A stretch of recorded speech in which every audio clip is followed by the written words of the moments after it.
hindi ko na po mabilang, pero parang sabi po nung doktor, parang egg po ng fish. Ganun po sila kaliliit.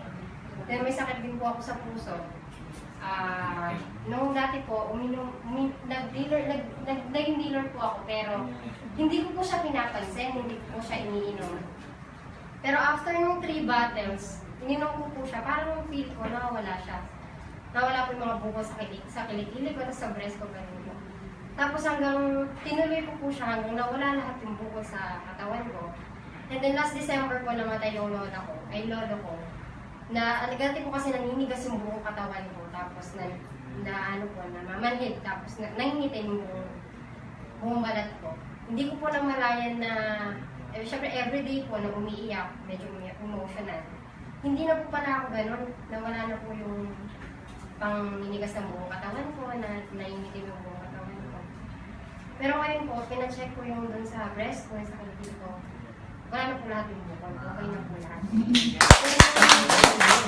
Yung biyanan ko naman po, meron siyang ganun kalaking bukol na dito po sa lungs. Pinadalan ko po siya ng 20 bottles sa London. Nakainom po siya ng 8 bottles. After po nun, pinadalan ko lang po siya dun dahil lang po sa diabetes niya. Sa London po, sa diabetes lang, dahil sa diabetes niya, doon ko siya pinainom.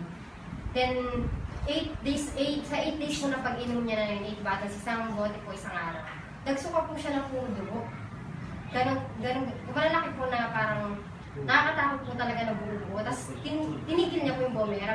Parang sinabi niya na parang ito yata yung nakasama sa akin. Parang bakit nagsusuka ako ng ganito. Tapos nagpa-check po siya sa doktor na bakit meron siyang malaking bukol sa lungs niya. Then pagdating po niya sa doktor, sabi ng doktor, kailangan mo na ma-operahan.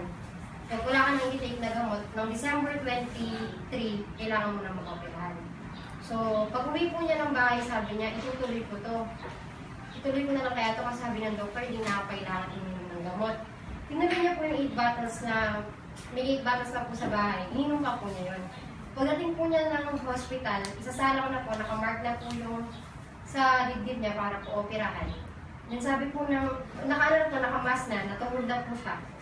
Tapos, bago po yun, pinicturean po yung sa lipitalo. Pero sa pipicture lang po yung makikita daw po sa loob. Then sabi po ng doktor sa kanya, pagising niya, sabi daw po niya, hindi daw po siya gumagalaw kasi sabi niya, nung opera niya baka mabukas, ganon. Ngayon po pala, sabi ng doktor, it's a miracle, bakit nawala yung bukol mo within 8 days? Anong ginawa mo? Tapos, ngayon po pala, yung sinusukan niyang puro dugo, nabubo, yun po pala yung bukol na nasa lungs niya. Kaya nga po sobrang miracle ng bomera. Meron pa pong last kahapon lang. Yung pong bayaw po, meron po siyang gallbladder meron po siyang meron po siyang stone sa gallbladder. Tapos ngayon po, pinainom lang po siya ng 3 bomera ng biyanan ko. Ngayon po, okay na siya.